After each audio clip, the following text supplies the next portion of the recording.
hacer lo propio con la estrategia de elaboración escrita, en la que vamos a ingresar también a hacer un breve recuerdo de los contenidos que hemos avanzado y a avanzar también la parte que nos correspondía o la parte que falta para finalizar esta unidad 3 de estrategias de aprendizaje.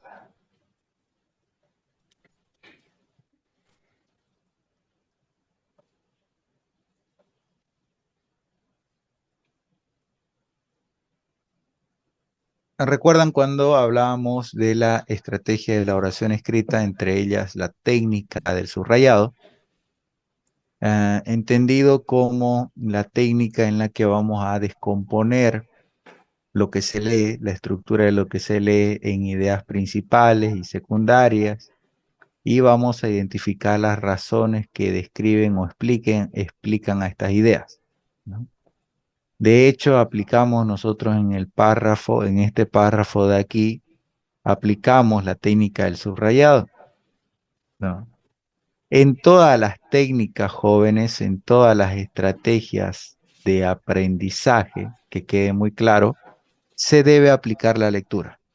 Inclusive para aplicar un método, una metodología, no, no podemos nosotros aplicar un método, una metodología, si no existe, ¿no?, una técnica de aprendizaje, si no existe la anterior o posterior lectura, ¿no? Es decir, debemos primero leer, y no solamente leer por leer, sino debe haber, como dice aquí, voy a empezar a subrayar, espero que pueda subrayar, pero en un rato, sí, está habilitado. Debe haber una lectura analítico-crítica, ¿no? Debe haber un razonamiento, debe haber una lectura comprensiva, ¿no? Debe haber una lectura exploratoria. Hemos visto, ¿no?, los tipos de lectura: exploratoria, analítica, crítica, comprensiva.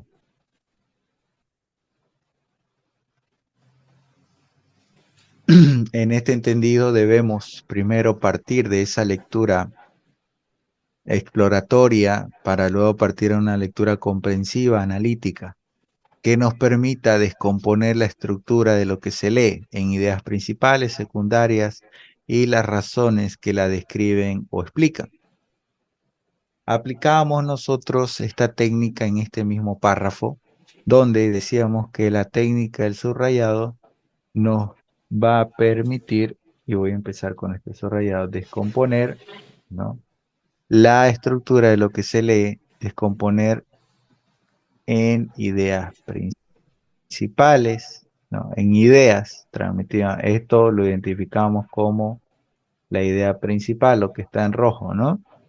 Y las ideas secundarias podríamos plantearla de otro color. Vamos con green. Descomponer ideas, representar ideas como principales o secundarias para de esa manera reconocer, ¿no?, las razones que la describen, ¿no?, o explican. Razones, ya sea describen o explican, cualquiera de eso, lo que ustedes entiendan mejor. Entonces, la técnica del subrayado me va a permitir descomponer las ideas principales o secundarias para que yo pueda reconocer, ¿no?, las razones que la describen, ¿no? Inclusive, quiero entender un poquito más, descomponer aquello que se lee, puedo utilizar aquí, ¿no?, esta palabra más, ¿no? Descomponer aquello que se lee, fíjense, descomponer lo que se lee en ideas. Puedo descomponer aquello que estamos leyendo o que se lee para identificar las ideas principales, ¿no?, secundarias, y las razones que las describen. Entonces vamos a lograr reconocer estas razones que describen las ideas. 1, 2, 3, 4, 5, 6. 6 palabras, ¿no?, suficientes, ¿no?, y de manera exagerada para poder entender el concepto de la técnica del subrayado.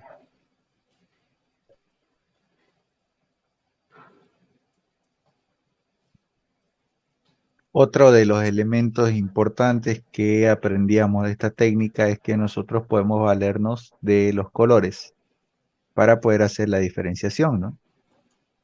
En esta oportunidad, por ejemplo, ocupamos el color rojo, ¿no? El color rojo para determinar las ideas principales, ¿no? Y utilizamos el color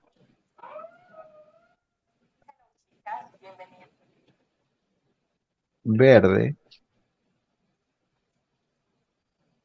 para las ideas secundarias, ¿no?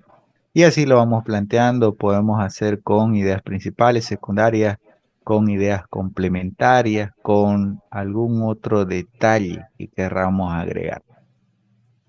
Eso va a depender de cada uno de nosotros, ¿no? Como siempre, la recomendación que les he dado que evitemos los excesos, ¿no? Nada en exceso es bueno. Entonces tratemos siempre de seleccionar solo lo indicado, solo lo principal o solo aquello que necesitamos en ese momento en que estamos adquiriendo esos conocimientos. Por eso debe haber esa jerarquía de colores, ¿no? Ese uso donde voy a designar cierto color para los títulos, cierto color para los subtítulos, cierto color para las palabras claves, ¿no? O en este caso para las ideas principales e ideas secundarias, ¿no? Entonces los colores nos sirven justamente para eso. Si usted quiere de pronto remarcar los títulos, ¿no? Puede ocupar un color, puede, ¿no? Nos sirve, fíjense, para los títulos, para los subtítulos o apartados, para determinar fechas, para determinar plazos, para determinar palabras claves, enumeraciones, listados, un sinfín de cosas que nos pueden ayudar a determinar los colores. Si yo quiero ocupar ejemplos o supuestos o marcar ideas generales, también puedo valerme del color para todo esto. Usted debe determinar qué color es el que va a ocupar y para ejercer cuál de todas esas funciones que acabo de mencionar.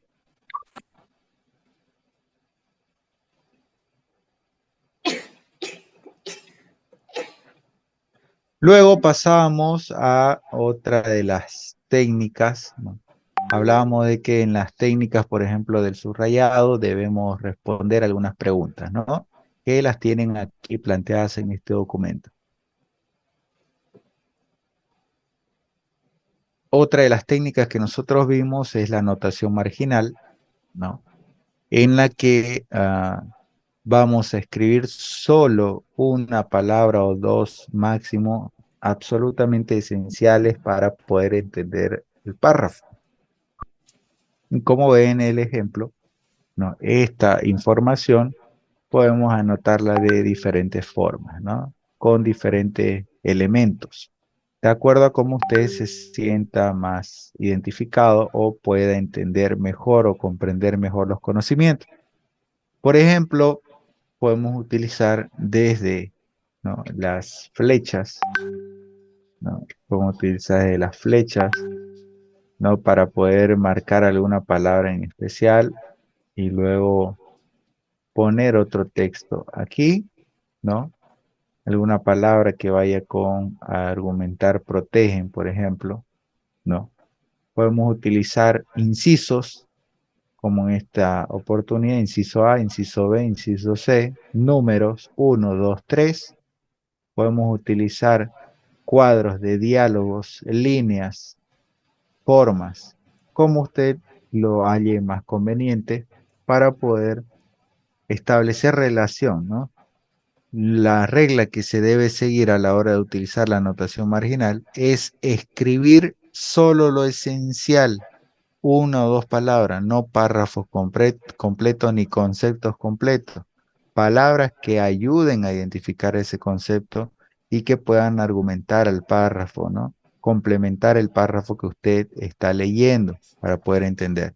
Recuerden que en la notación marginal solamente se escribe lo absolutamente necesario, ¿no? Que esto debe ayudar a darle significado a lo que se está leyendo o a que nosotros podamos entender, ¿no? Por eso es que esta notación debe guardar relación y coherencia, ¿no? Con el párrafo, la lectura. para que cuando después de cierto tiempo nosotros volvamos a leer, esta relectura se pueda comprender, ¿no? Sin mucho esfuerzo, se pueden comprender de manera fácil, porque de nada sirve que usted escriba un montón de notaciones, llene todos los espacios en blanco, inclusive busque espacio al otro lado, pero no le entiende, ¿no? O cuando le toca volver a leerlo, no le entienda. Es lo mismo que nada, ¿no? Entonces, preferible es que no escriba nada, no anote nada. Sí, lo que va a hacer en vez de ayudarle es complicarle la vida. Por eso es muy importante, ¿no? Utilizar estas notaciones que nos pueden servir para poner fechas, ¿no? Si hablamos, por ejemplo, del descubrimiento de América, el texto dice, ¿no? El descubrimiento de América, usted puede poner ahí al ladito de esa palabra mil. ¿En qué? A ver, voy a preguntar si se acuerdan todavía. ¿En qué año se descubrió América? Carolina, ¿quién quiere hablar? En 1492. A ver, a ver, a ver, a ver. ¿Alguien que quiera complementar a ello? ¿Se acuerdan jóvenes o no? 1420 algo, no, no me acuerdo. Eso Mil data ¿Qué de- cosa? cuatrocientos ¿Cosa? noventa y noventa dos y dos, ¿Cosa? ¿no? mil ¿Qué cosa? cuatrocientos 12 noventa de y dos octubre de 1492. ¿Qué cosa? Ya, a ver, Fabricio, estamos hablando del descubrimiento de América. 1492. Está perdido. Ya, ya, bien. ¿Me escuchan bien, jóvenes? ¿Se escucha bajito? No se escucha bien. Ah, ya, porque me preocupa que Fabricio no está entendiendo de qué estamos hablando. Acabo de llegar a mi casa. Disculpe, Lisen. Ah, ya, ya, no se preocupe, ahorita se admite toda situación, porque de verdad que está feo el clima, ¿no? Bueno, no, no feo, ¿no? Está un poquito complicado, porque, por ejemplo, a mí me gusta cuando llueve, porque para dormir, para relajarse, para todo es bienísimo, ¿no? Depende también la persona. Entonces, Sí, es- excelente.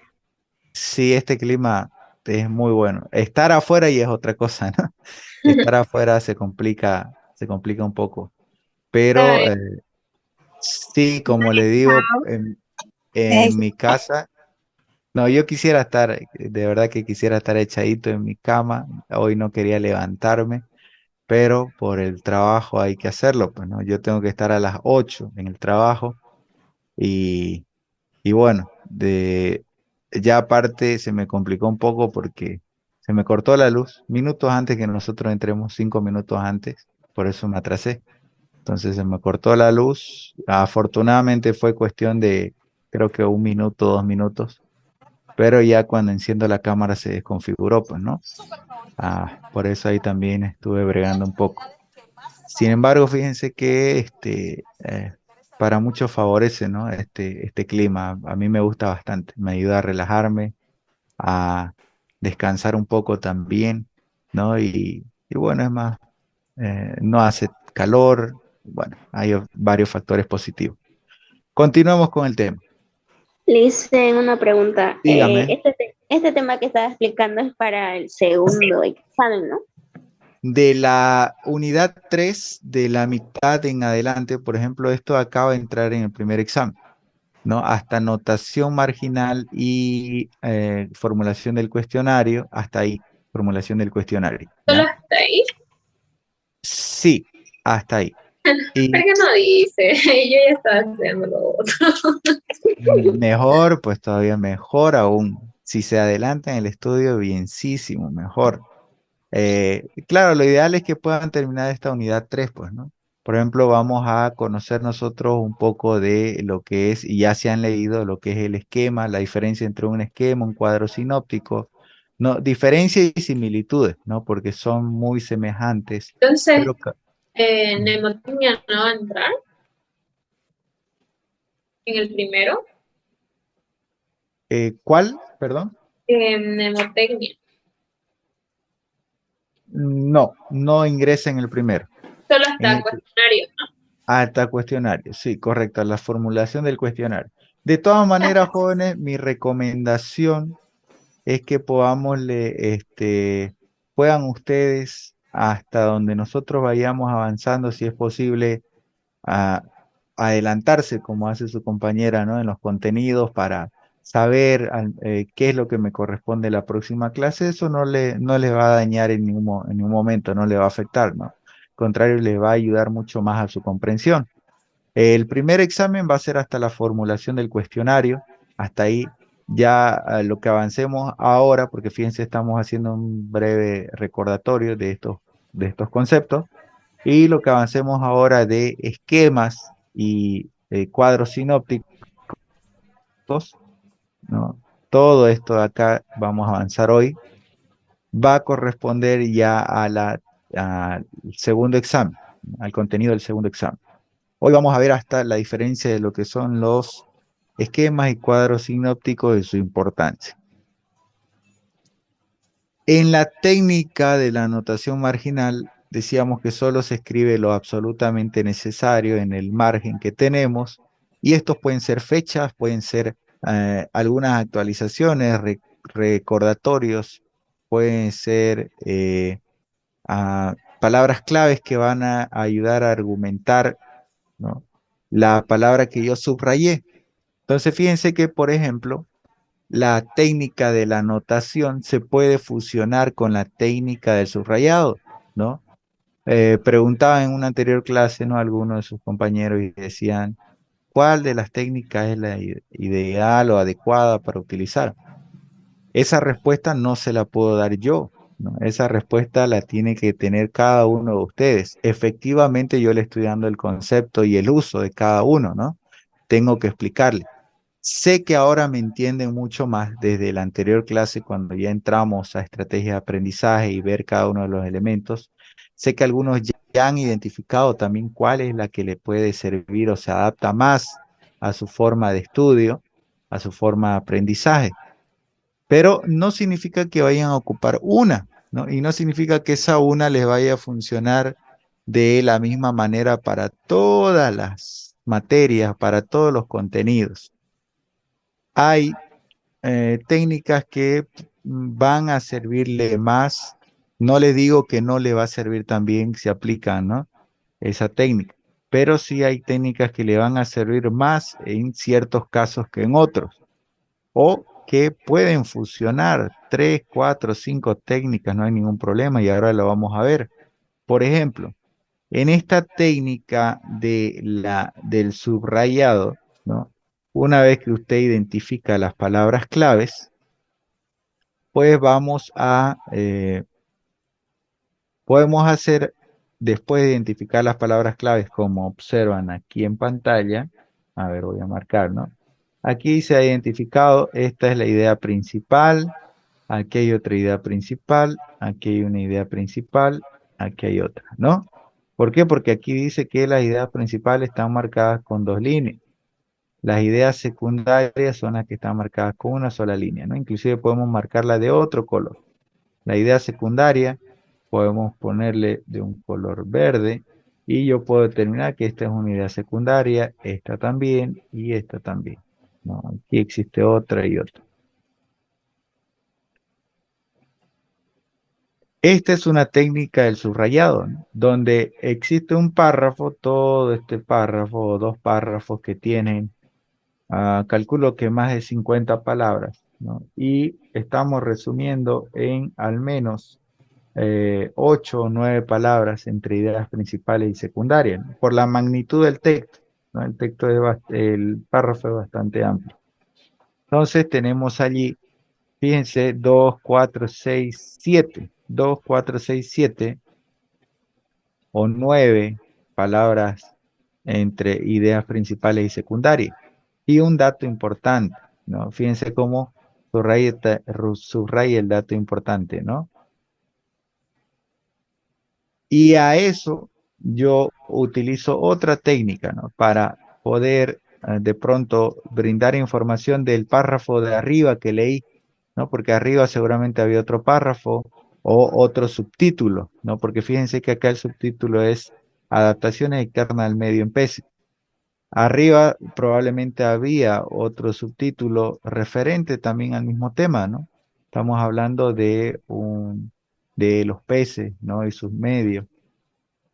Entonces, yo puedo utilizar alguna palabra absolutamente esencial de pronto del párrafo anterior para poder continuar la idea, ¿no? Y para que yo pueda entender o argumentar también en este otro párrafo, ¿no? Entonces, en esas palabras claves o palabras principales que he subrayado, he identificado, principales y secundarias, puedo allí hacer alguna notación marginal, puedo acotar alguna palabra, ¿no? Una o dos palabras que me ayuden a entender mejor. Que esto puedo valerme a través de incisos A, B, C o uno, 2 y 3 para entender o definir el orden, la secuencia. Pueden ser a través de flechas, puede ser a través de cuadros de diálogos subrayados, ¿no? Entonces, un sinfín de cosas que podemos utilizar nosotros, ¿no? Y que va a depender del uso de cada persona, ¿no? Sé que en algún momento todos hemos hecho esto, ¿no? Hemos, eh, hemos de pronto conectado una palabra, por ejemplo, si para mí, ¿no?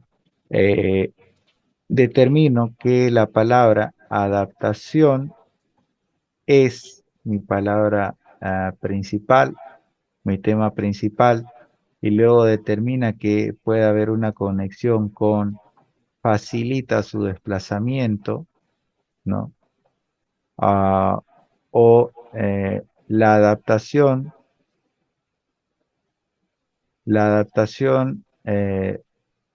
vamos con la forma de uso de su cuerpo, uso con H, ¿ya?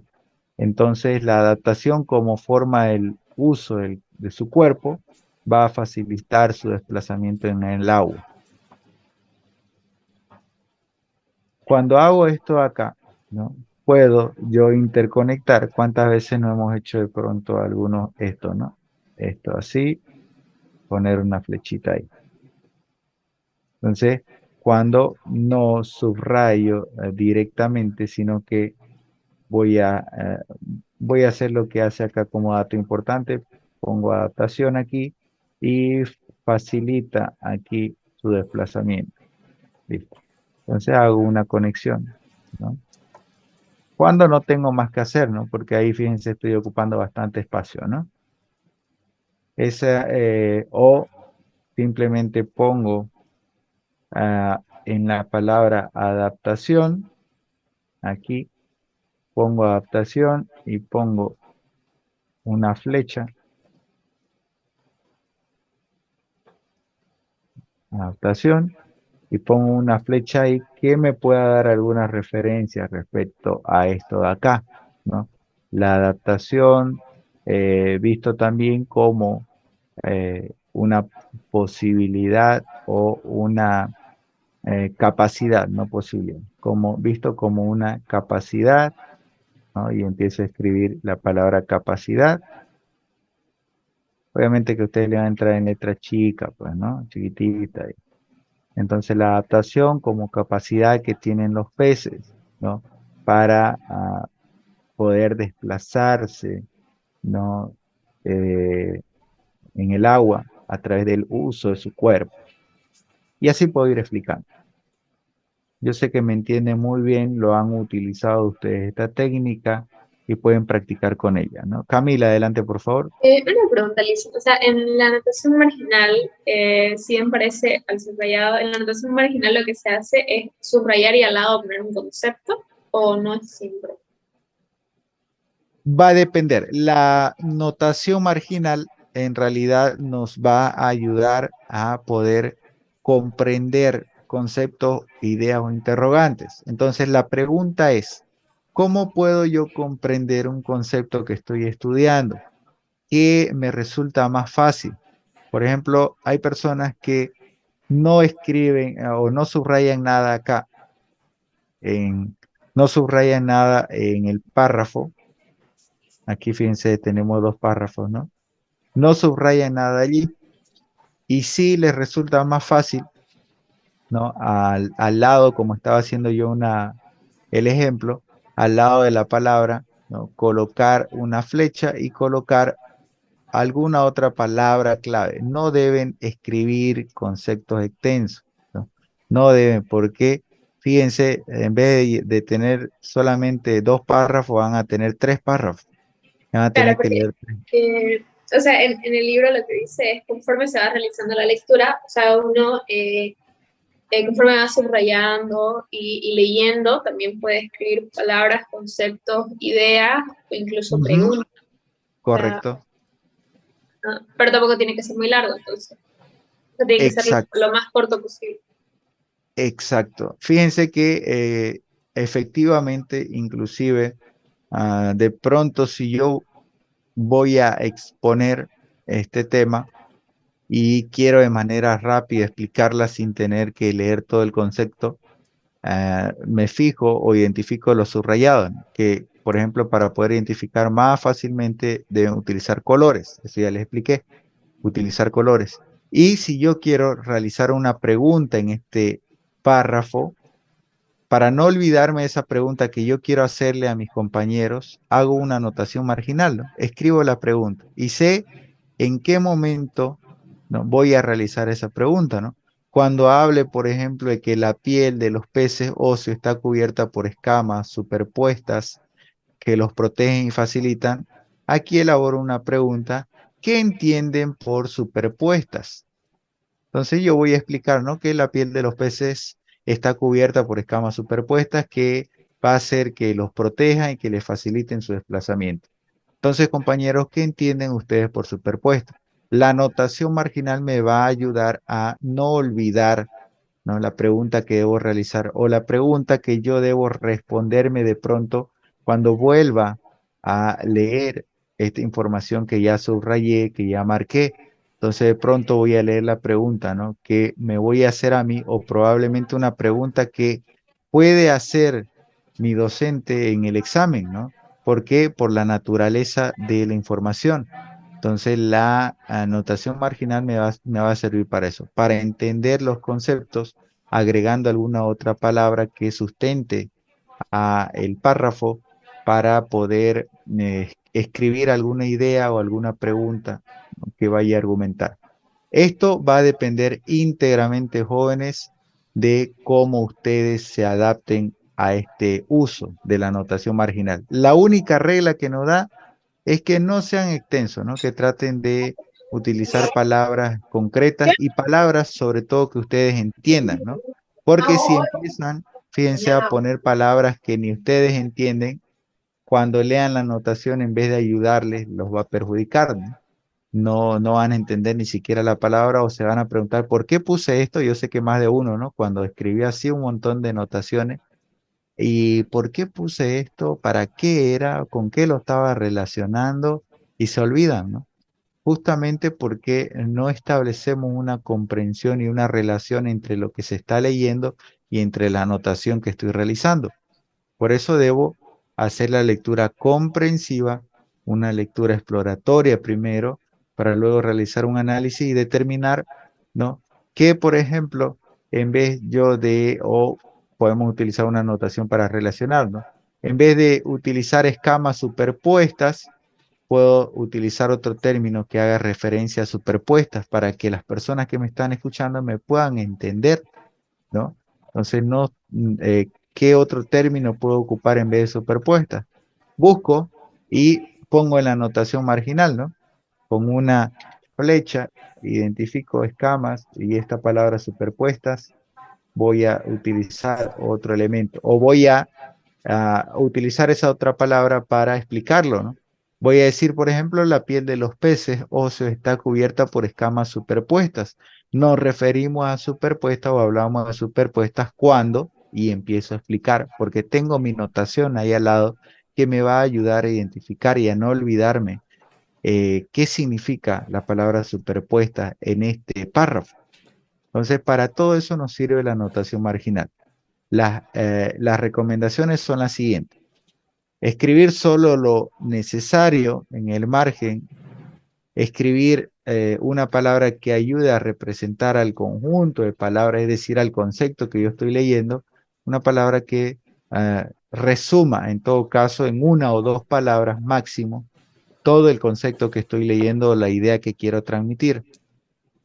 En la técnica de la anotación es muy importante en lo posible que sea un solo renglón el que se ocupe y no escriban varios renglones, ¿no? Porque igual se hace difícil su entendimiento, ¿no? Y como es algo que nosotros debemos leer rápidamente para poder identificar la idea o la información que se está transmitiendo, por eso es tan importante que de preferencia se escriba en un solo renglón y que esta anotación que hagamos guarde relación directa con lo que se está hablando en el párrafo, ¿no? Que no tenga,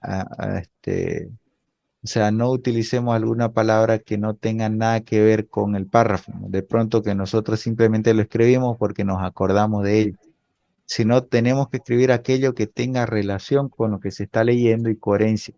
¿Para qué?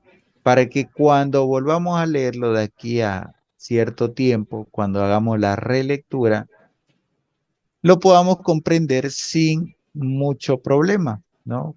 Leerlo nuevamente y entenderlo rápidamente. Para eso, o por eso es la importancia de esta anotación marginal, ¿no? Que como le dije, pueden ser fechas específicas, pueden ser alguna palabra que reemplace o que identifique algún concepto, ¿no? Que me pueda dar un mayor entendimiento de lo que estoy hablando.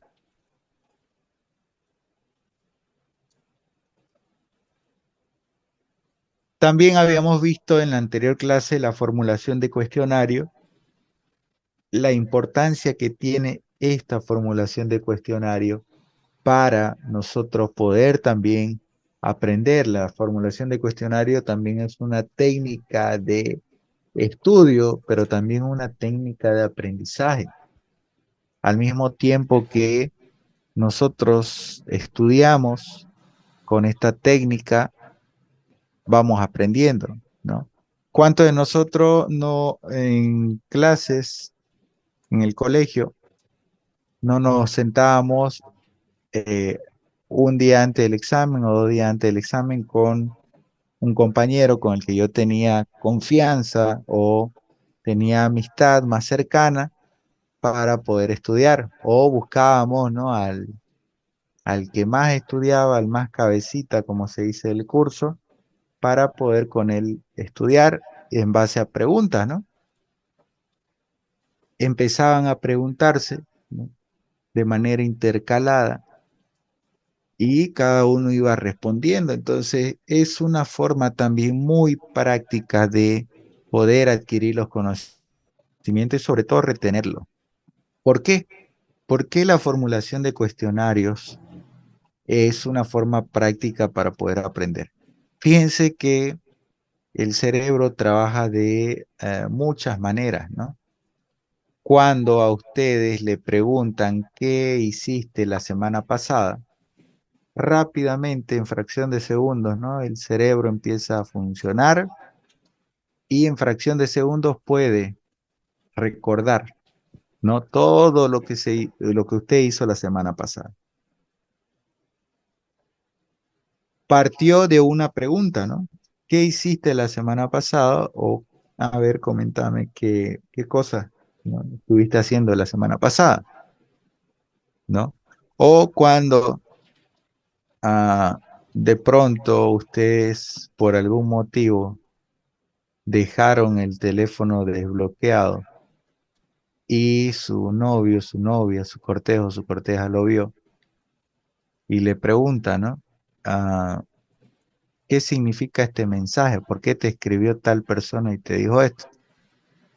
Entonces el cerebro inmediatamente en fracción de segundos igual, ¿no? Se vuelven inteligentes todos y empieza a salir una respuesta, ¿no? Empezamos en fracción de segundos a estructurar toda una respuesta que vamos a dar, ¿no? En base a la experiencia, a ver cuando me enviaron ese mensaje, qué estaba haciendo, dónde estaba él o ella, o qué le digo para que no piense mal, y empieza a funcionar el cerebro, ¿no? Rápidamente podemos responder y en el mejor de los casos zafar, ¿no? Lo mismo sucede con esta técnica, ¿no? Es muy importante que podamos utilizar la técnica de la formulación de cuestionario porque va a estimular al funcionamiento del cerebro mucho más de lo normal. ¿Por qué? Porque ante una pregunta el cerebro se estimula, ¿no? Y ante una pregunta existe por naturaleza una respuesta. El cerebro va a buscar esa respuesta. Fíjense que inclusive cuando alguna otra, y sucede en clase, ¿no? Cuando le preguntamos, Juan, dígame, ¿cuándo es la fundación de Santa Cruz? Aquí hay más de 100 personas, ¿no? Bueno, no hay 100 personas ahora, tenemos 88. 88 personas, y yo pregunto, no estoy diciendo a las 88, ¿no? No estoy preguntando a las 88, digo, Juan, dígame cuándo es o en qué fecha es la fundación de Santa Cruz. Inmediatamente ustedes han escuchado, y aunque no sea a ustedes específicamente, ya está su cerebro funcionando, ¿no? Aunque no quieran, ya están ustedes pensando, a ver, ¿verdad? Pues no, que estamos en el mes de Santa Cruz, a febrero, y empezamos y después otro, ¿acaso no es en septiembre? ¿Acaso no pasó? Y empezamos, ¿no? Así a cranear. Todos, aunque yo diga la pregunta específica, es una situación natural del cerebro que tiende a responder a las cuestionantes. Por eso también fíjense que la policía utiliza esta técnica, ¿no? Esta técnica de las preguntas para determinar si usted está mintiendo o no, porque el cerebro es tan inteligente que uno quisiera mentir, ¿no? Pero a veces muchas cosas lo delatan, ¿no? El movimiento verbal, los gestos, ah, los nervios, ¿no? La sudoración. ¿Por qué? Porque el cerebro está tratando de responder y usted no le está permitiendo que responda. Por eso sucede esta situación, ¿no? Vuelvo y repito, todo ser humano tiende a responder a una pregunta. Hay inclusive, ¿no? Teníamos esos compañeritos que eh, se morían por responder, ¿no? Se tapaban hasta la boca para no responder, porque ya habían dicho con nombre y apellido. Esta situación, jóvenes, es la que debemos nosotros aprovechar, ¿no? Si yo soy una de las personas que tiendo a responder rápidamente a los cuestionamientos, es porque mi cerebro tiene desarrollada de alguna manera esa cualidad, ¿no? De que de pronto estudiando o leyendo no puedo yo asimilar los conocimientos, pero si le pido a una persona que me empiece a preguntar del tema, voy a aprender mejor ante las preguntas, voy a lograr responderla. Tal vez no a la primera, pero ya teniendo en cuenta las preguntas, con una leída voy a asociar la pregunta con la respuesta y cuando me vuelvo a preguntar ya voy a poder responder. Analícense, jóvenes, vean si la formulación de cuestionarios les puede servir y no necesitan específicamente que otra persona les formule las preguntas. En la lectura que ustedes vayan haciendo, por eso debe haber un grado de comprensión en la lectura sobre lo que estoy leyendo, y esto dice aquí, no lo digo yo. Comprobar el grado de comprensión sobre la lectura. Entonces, cuando existe grado de comprensión, puedo hacerme esa evaluación, ¿no? La formulación de cuestionario es una técnica de estudio, pero también es una técnica de evaluación, es una herramienta, perdón, de evaluación. Para el estudiante Para el estudiante es una técnica de estudio. Para el docente es una herramienta de evaluación de los conocimientos del estudiante. Fíjense cómo cambia la figura, ¿no? Ambos pueden utilizar la formulación del cuestionario. Uno para poder evaluar los conocimientos y otro para poder retenerlos. A través del cuestionamiento también, del cuestionario, las preguntas, puedo yo retener la información, puedo estudiar y puedo comprender aquello que leo.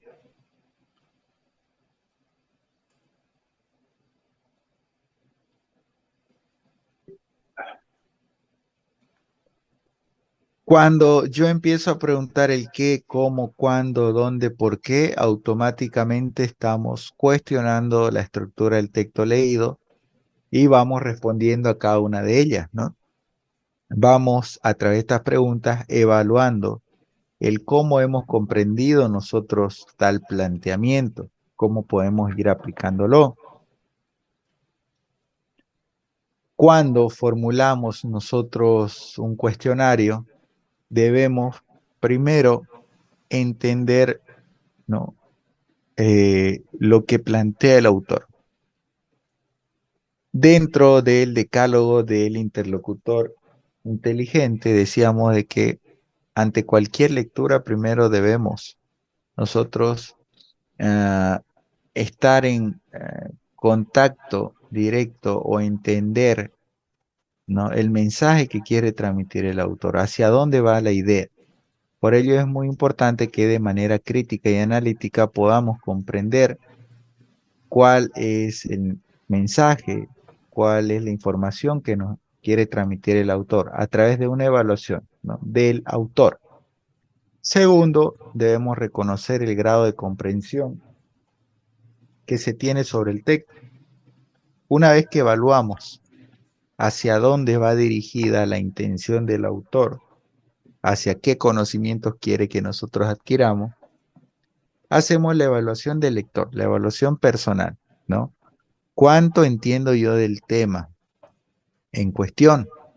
Y por último, después de hacer esas dos evaluaciones principales, debemos reordenar el contenido en base a preguntas relevantes. ¿Qué significa?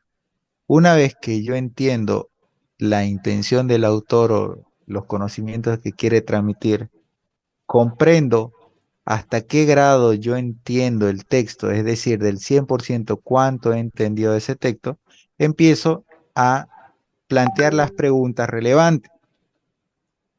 ¿Cuáles son las preguntas relevantes? La pregunta. Son aquellas que no entendí. ¿De qué sirve preguntarnos algo de lo que ya sabemos, ¿no? Es como que yo les pregunte, ¿cuándo es su cumpleaños? Esa respuesta la tienen todos, ¿no? Todos de manera rápida, ¿no? ¿Cuándo es su cumpleaños, Abigail? Ya, y ella responde. ¿Cuándo es su cumpleaños, Adrián? ¿Cuándo es su cumpleaños, Andrés? Van a responder, pues, ¿no? Ya lo saben. No tienen que pensar mucho. De hecho, estaría subestimando, ¿no? ¿Cuánto es 1 más 1? Ya lo saben. Entonces, ¿de qué nos serviría plantear un cuestionario o cuestionamiento de conceptos que ya entendemos? Se puede hacer, sí, cuando existe el tiempo, ¿no? Y cuando existe, sobre todo ese factor, ¿no?, en el que puedo recordar porque tengo tiempo, porque de alguna manera me va a servir. Pero en estas cuestiones, por ejemplo, donde tiene un examen ya pendiente y otro que está a la vuelta de la esquina también, debo seleccionar los contenidos, ¿no?, aquello que verdaderamente es principal, y debo yo plantear el cuestionario de aquellos conceptos o de aquellas ideas que no entendí. Y preguntan, pero profesor, ¿cómo voy a responder a aquello que no entendí? Pues deben hacer primero la lectura crítica, ¿no? La lectura exploratoria, crítica, analítica. Bien, de esa lectura yo voy a identificar lo que entiendo fácilmente esto entiendo, esto no, no entiendo esto de acá. Así que voy a escribir una pregunta mientras estoy realizando la lectura. Pueden escribir la pregunta en una hoja por separado, ¿no? Escriben la pregunta. Esto no lo entiendo muy bien. Y avanzan al siguiente párrafo, determinan qué cosas de ese otro párrafo no entienden o no comprenden bien y hacen la pregunta. Tercer párrafo lo mismo, cuarto, quinto y todos los párrafos. Identifican una o más preguntas de lo que no entienden. Luego en su segunda lectura van a hacerse la pregunta del párrafo. Esa es otra técnica, estamos hablando de otra técnica, muy por allá del subrayado, no de la anterior que hemos visto. Entonces, fíjense, hago la pregunta, la leo y trato de responder sin mirar el párrafo, ¿no? Que leí. Trato de responderla con lo que di en la primera lectura, con lo que entendí, entre comillas, en la primera lectura. Si no logro responderla, debo recién leer el párrafo, ¿no? En una segunda leída, fíjense que van a entender mejor. ¿Por qué? Porque han dejado al cerebro con una pregunta abierta, una pregunta sin responder. Entonces el cerebro va a estar a la expectativa para obtener la respuesta, ¿no? Y grabársela. Entonces, no logran responderla o logran responder solamente cierta parte, inmediatamente proceden a la lectura de la respuesta y se plantean nuevamente la pregunta por una tercera ocasión. Van a ver cómo ese proceso, ojo, que ese proceso también es gradual, ¿no? No significa que a la primera no van a poder realizar con éxito todas las respuestas. Recuerden que el cerebro se entrena. Recuerden que estas técnicas se van practicando y se van mejorando cada vez. Entonces, en la medida que ustedes apliquen esta formulación de cuestionamientos y esos pasos, ese procedimiento llamado procedimiento, su cerebro se va a entrenar, ¿no? Y va a estar atento, va a estar ya listo para realizar ese procedimiento en el que ustedes le van a hacer una interrogante, el cerebro va a estar listo para responder y sobre todo para adquirir ese conocimiento. Al formular un cuestionario, debemos no solamente tener una actitud crítica o analítica, ¿no? De lo que el autor quiere transmitir o de lo que yo conozco, sino también debo determinar cuán complejo es el tema para darle la relevancia correspondiente, ¿no? Fíjense que existen temas básicos, ¿no? Que ya nosotros conocemos, ¿no? Eh, que constantemente lo aplicamos en la vida diaria, ¿no? Como el clásico o la clásica pregunta de cuántas horas tiene el día, ¿no? ¿Cuántos minutos tiene una hora? ¿Cuántas estaciones tiene el año? ¿Cuántos días tiene el año? Y así, una serie de preguntas que son preguntas simples. ¿Debo yo dar importancia a estas preguntas simples? Sí. ¿Debo también identificar las preguntas complejas? Sí, y brindarle mayor importancia. Las preguntas simples y las preguntas complejas me van a ayudar a formar este carácter crítico analítico cuando se trate de responder cuestionamientos, ¿no? Una técnica que me va a ayudar a entrenar mi cerebro, mi capacidad perceptiva, mi capacidad analítica y mi capacidad también de retención, ¿no? A través de las preguntas y respuestas puedo yo retener la información. Creo que a ustedes le daba, ¿no? El ejemplo de plataformas como Duolingo, donde utilizan esta técnica de las preguntas y varias respuestas, ¿no? En las que marcamos nosotros la respuesta correcta y si por algún motivo no es la correcta, pues nos va a repetir esa pregunta 100 veces si es necesario mientras ustedes no marquen la respuesta correcta. En esa repetición es donde está el aprendizaje. Por eso, fíjense, esa técnica es la que deben ocupar ustedes, ¿no? Si no logran responderlo por algún motivo en más de 2 o 3 veces, no importa, vuelvan a planteársela. De pronto no en ese mismo momento, tal vez mañana, ¿no? Pasado mañana, pero no debe quedar ninguna respuesta perdón, ninguna pregunta sin respuesta y mucho más sin entendimiento, sin comprensión, ¿ya? Eh, ¿Qué aspectos se deben tomar o considerar para poder interrogar? Primero, el grado de información que se tiene en cuanto al asunto planteado. Y segundo, si esa información es actualizada. Esto nos va a permitir a nosotros realizar comparación y ubicación de lo que sucede. Debemos tener en cuenta también la bibliografía que usa el autor del texto y la manera en que presenta este, ¿no? Si es descriptivo, explicativo, argumentativo, o si es crítico analítico, o si el autor utiliza un método inductivo o deductivo, ¿no? Partiendo de lo particular a lo general o de lo general a lo particular. Entonces, todos esos elementos debemos nosotros considerarlos cuando toque plantear interrogantes del texto o de la información que vayamos a leer. Vamos a pasar a otro elemento muy importante, ¿no? Ya hablamos del cuestionario, ¿no? La importancia de plantear cuestionamientos, preguntas, cómo yo puedo utilizar esa técnica para el estudio y también para el aprendizaje.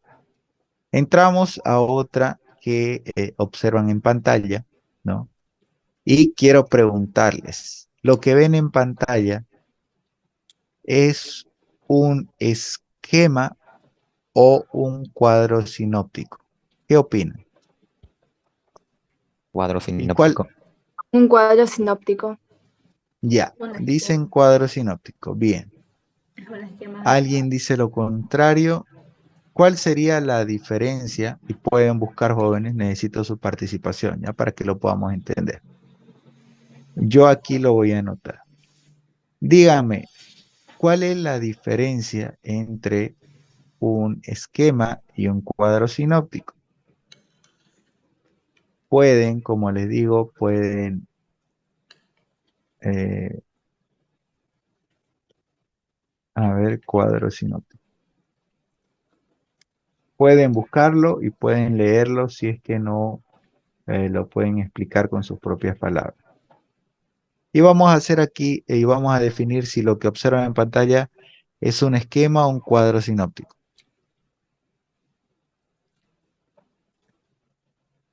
¿Quién quiere participar?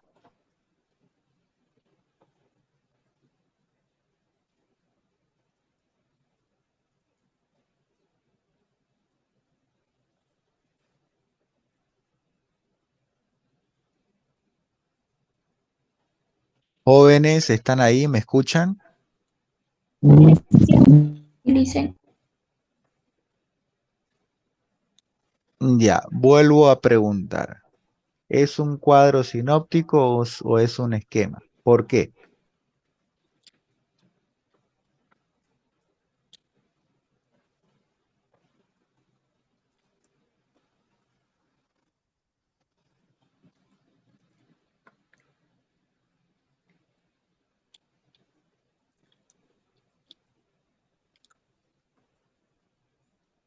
Vamos a entrar a la respuesta.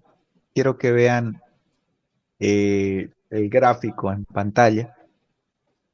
Y vamos a identificar que estos gráficos, que ahora vamos a identificar si es un esquema o un cuadro sinóptico, nos va a ayudar también como una técnica de aprendizaje, una técnica de estudio para ambos, para poder estudiar y para poder aprender. Fíjense cómo En un cuadro así de sencillo como ven en pantalla, podemos desarrollar todo un tema en cuestión.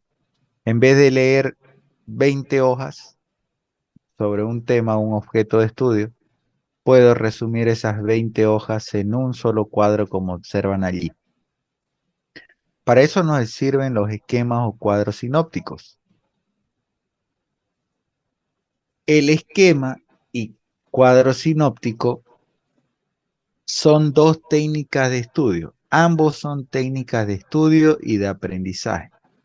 Son diferentes, por eso se llaman también de manera diferente, ¿no? Uno por su lado esquema y el otro cuadro sinóptico. El cuadro sinóptico también tiene otro nombre por el que es conocido, que seguramente alguno lo va a identificar. Lo que debemos saber es que ambos son técnicas de estudio y aprendizaje y que tienen relación entre sí. ¿En qué se relacionan? En que ambos utilizan representación gráfica. Estamos hablando de elementos gráficos, no solamente texto, ¿no? Palabras claves, ¿no? Eh, conectores, ¿no? Representación gráfica para establecer conexión, líneas, corchetes y un sinfín de elementos gráficos que van a construir o reconstruir los conocimientos, que van a ordenarlos, que van a darle un orden sistemático, un orden cronológico, un orden lógico, ¿no? En el que vamos nosotros asociando las ideas, los conceptos, los conocimientos para hablar de un tema en cuestión. Entonces, ambos son técnicas de estudio y aprendizaje y ambos, aunque son diferentes en sus conceptos, tienen relación porque ambos van a ocupar técnicas escritas de representación gráfica, ¿no? Para ordenar los conocimientos.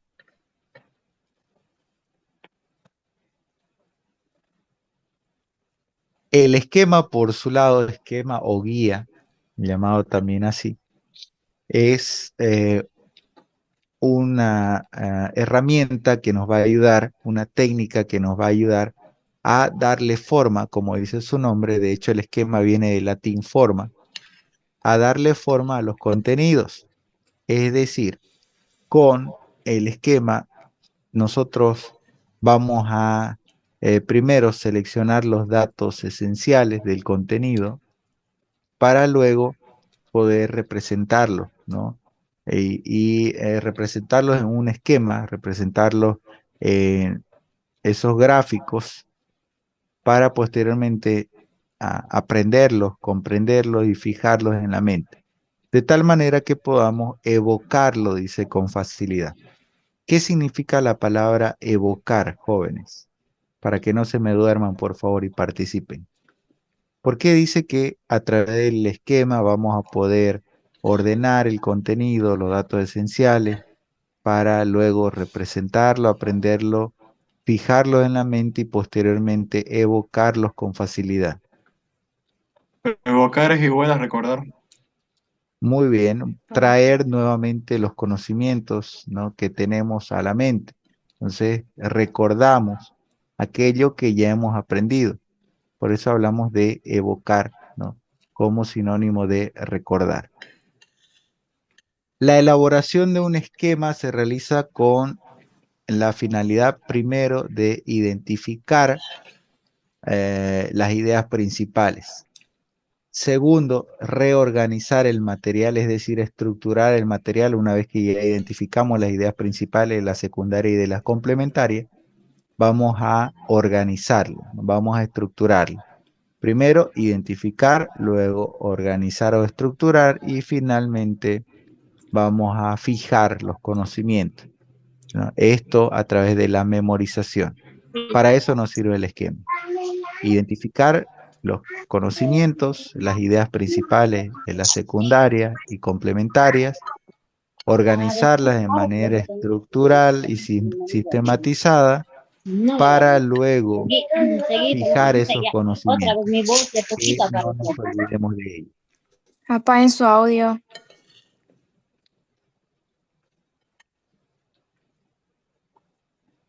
esta fijación de los conocimientos es básicamente lo que nosotros queremos adquirir. Es decir, poder memorizar estos conocimientos, pero también comprenderlos, ¿no?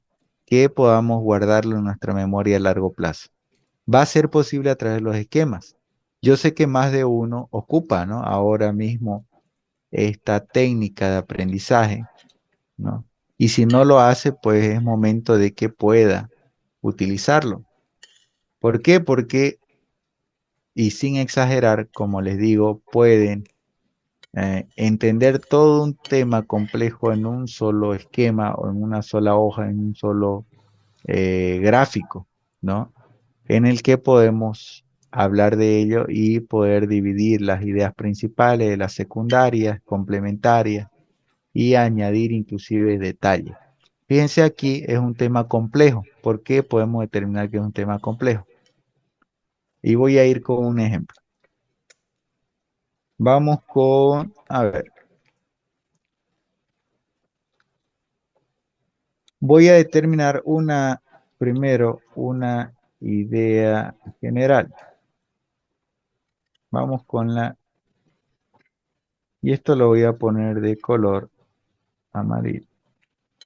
Voy a identificar una idea general. A ver, ¿cuál va a ser mi idea general? Voy a poner mi idea general entendido como mi objeto de estudio. Voy a poner más grande, ¿ya? Mi objeto de estudio, que va a ser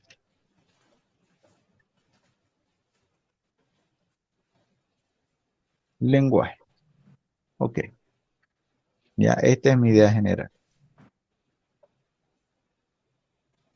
Ahora, voy a determinar, esta es la idea general. Oh, esta es mi idea general. Voy a determinar ahora ideas principales. Idea general entendido como mi objeto de estudio, mi materia, ¿no? ¿De qué voy a hablar? Ahora voy a determinar ideas principales. Uf, uf, uf, uf, uf.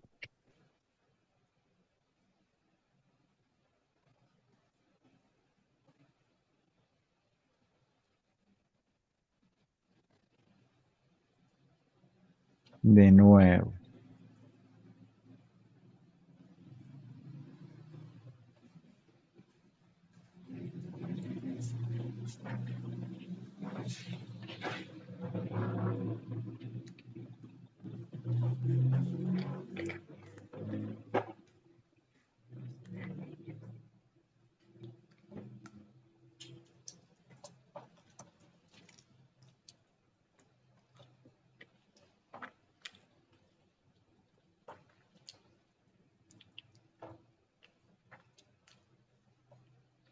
Vamos con ideas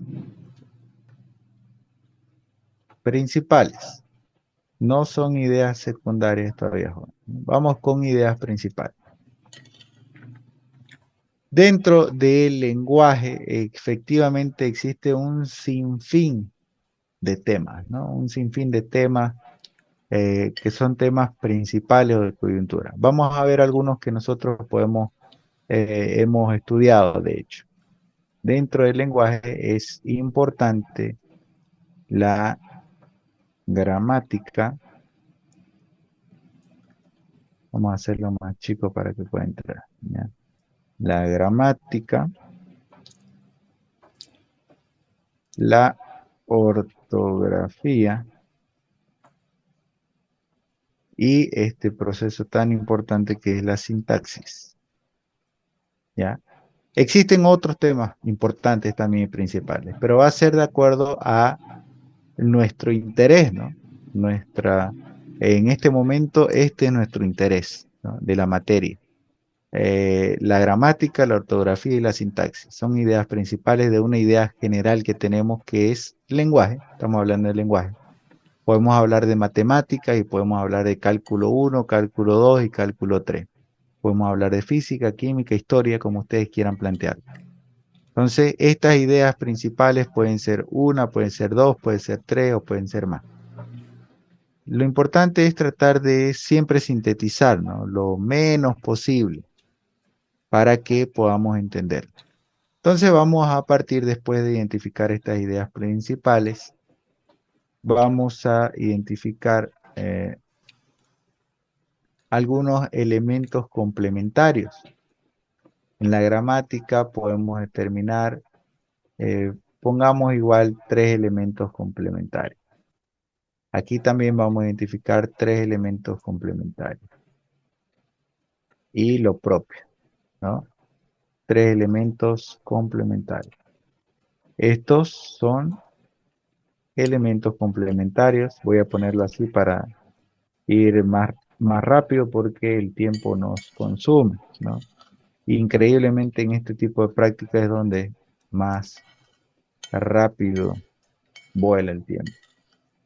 Y por último, aquí, si así lo amerita el tema, si así amerita por su naturaleza, por el grado de dificultad del tema, vamos a añadir algún detalle, ¿no? Eso es lo que nosotros llamamos subclasificaciones o subtítulos, subdivisiones, ¿no? Inciso del inciso, más o menos así que podemos nosotros ir añadiendo esos detalles. Entonces, fíjense cómo podemos hablar de la gramática, la ortografía y la sintaxis, que son elementos importantes del lenguaje, ¿no? Del uso del lenguaje en, en- el desarrollo de la escritura, en el desarrollo del habla también, de la comprensión, ¿no? Y cómo cada uno de ellos va a tener también características, ¿no? Va a tener elementos que van a hacer que nosotros podamos entender cada uno de estos conceptos, ¿no? Que son conceptos amplios, hablando de la gramática, la ortografía y la sintaxis. Y asimismo podemos añadir algún tipo de detalle. Si nosotros ahora empezamos, ¿no? a rellenar eso, ah, esos elementos que componen a cada uno de estos conceptos, hablando de la gramática, la ortografía y la sintaxis, al final, cuando terminemos este esquema, fíjense que sin necesidad del uso del texto o de los conceptos, vamos a poder entenderlo, vamos a poder explicarlo, solamente siguiendo el orden que hemos establecido desde una idea general, ideas principales, ideas complementarias y algunos detalles que podemos nosotros agregar, ¿no? Complementos que podemos agregar. Siguiendo este esquema, jóvenes, espero que me hayan entendido. La explicación que les he dado está basada. Uy, uy, uy. ¿Qué pasó con el mouse?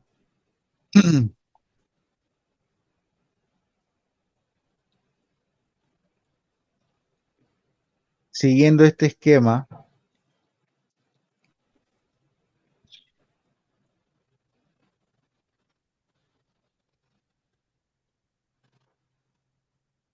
dejó de funcionar mi mouse.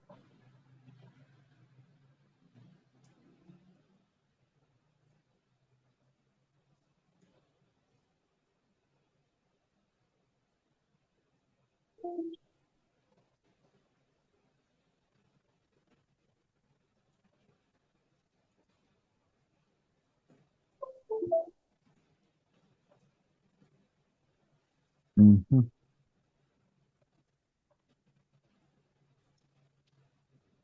Ya, vamos a continuar allí. Estoy sin mouse.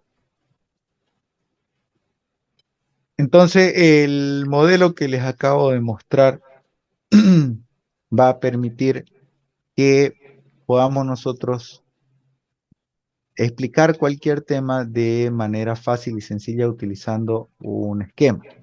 Continuamos. No puedo ampliar la imagen, no me permite el mouse.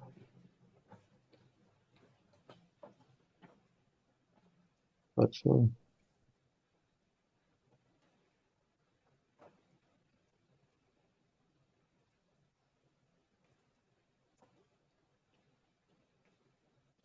¿Qué condiciones mínimas debemos seguir nosotros para la elaboración de un esquema? De pronto si nos preguntamos alguna vez, ¿no? ¿Cómo empiezo yo a elaborar el esquema? Ahora, cuando hicimos la práctica, fíjense que partimos de este modelo, ¿no? Una idea general, un objeto de estudio, que fíjense hasta en su misma, ¿cómo no? Su misma estructura, su misma posición, su mismo tamaño, inclusive determina el grado de importancia, pues, ¿no? Porque como nosotros lo ordenemos, también nos va a ayudar a poder entenderlo. Entendemos que la idea general está al centro, ¿no? Y está separada o tiene una posición preferencial, ¿no? En el que solamente está ese subtítulo, ese título y no existe nada más.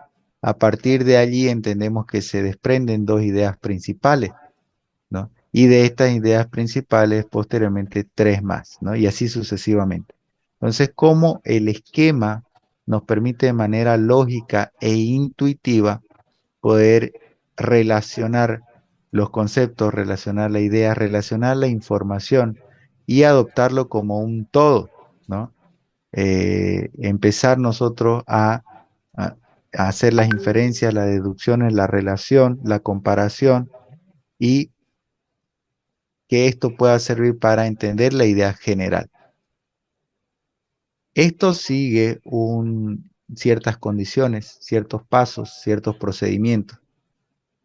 Para la elaboración de un esquema, debemos nosotros primero, como en toda técnica, en todo método, realizar una lectura exploratoria, posteriormente comprensiva. Cuando hablamos de lectura exploratoria es aquella primera lectura rápida que le damos para determinar más o menos hacia dónde está dirigida la información que leemos, ¿no? Y ya una lectura comprensiva es mucho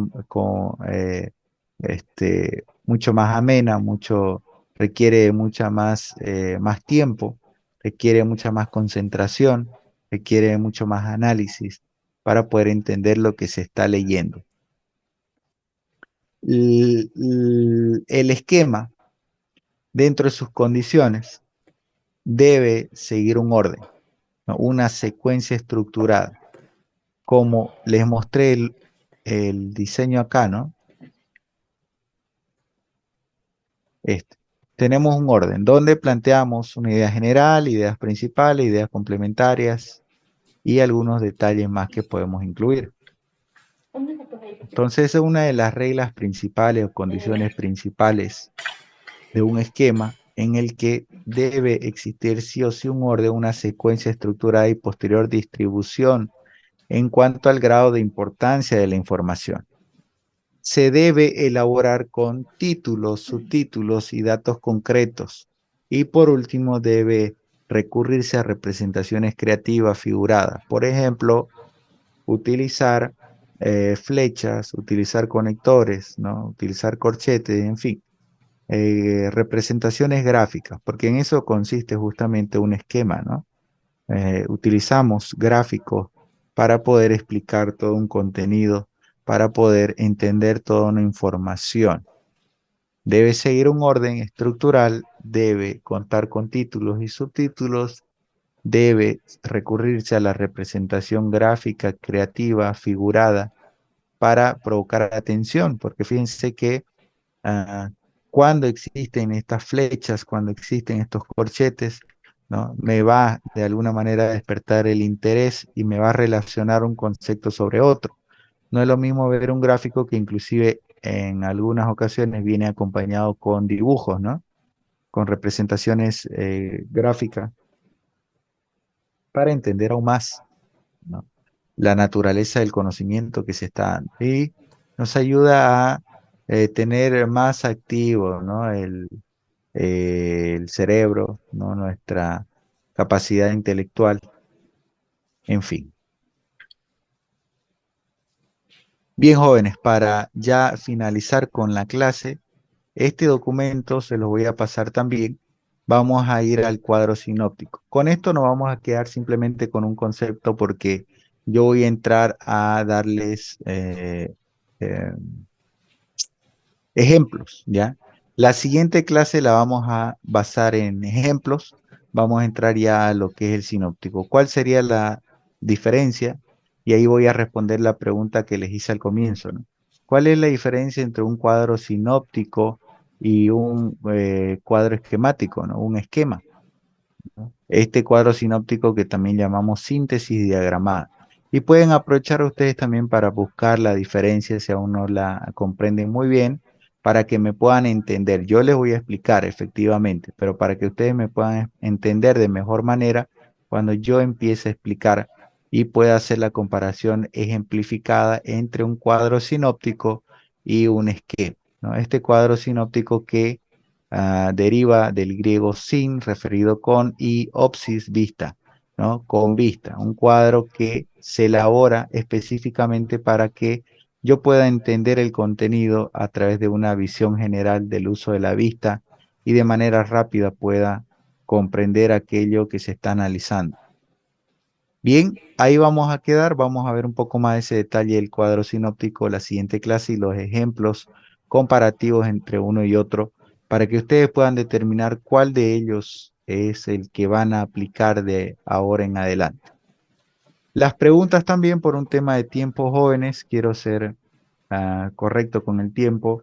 Las preguntas también que ustedes tengan, como la siguiente clase vamos a seguir hablando de los cuadros sinópticos y esquemas, por favor la siguiente clase se las voy a responder con ejemplos. Ya vamos a ver ejemplos, la mejor manera que ustedes puedan entender. Ahora sí, sin más que decir, jóvenes, muchísimas gracias por su tiempo. Ah, quiero también aclarar la situación de que si el día lunes determina la facultad que haya clases, debemos acatar. Es cierto, es feriado.